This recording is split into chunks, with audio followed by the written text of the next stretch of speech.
পাল্টাপাল্টি হামলার জেরে অশান্ত পরিস্থিতিতে মধ্যপ্রাচ্য। যুদ্ধের সেই ডামাডোলে দুবাইয়ে আটকা পড়েছেন কলকাতার জনপ্রিয় অভিনেত্রী শুভশ্রী গাঙ্গুলী, সঙ্গে রয়েছে ছেলে ইউভান।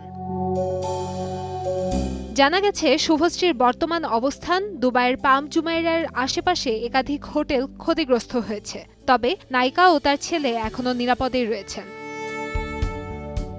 স্ত্রী সন্তানের আটকে পড়ার বিষয়ে রাজ চক্রবর্তী জানিয়েছেন, ছেলের স্কুল ছুটি থাকায় দুবাই বেড়াতে গিয়েছেন তারা। তবে সেখানে নায়িকার পরিচিত বন্ধুরা রয়েছে, তারাই দেখাশোনা করছেন মা ছেলের। পরিস্থিতির বাস্তবতায় উদ্বেগে থাকলেও পরিচিত মানুষের সঙ্গ পাওয়ায় কিছুটা নিশ্চিন্ত রয়েছেন রাজ।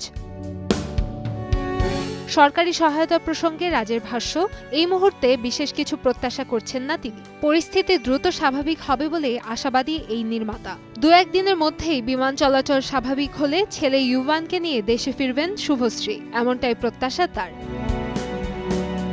কান্তাময়ী স্নেহা, সময় সংবাদ, ঢাকা।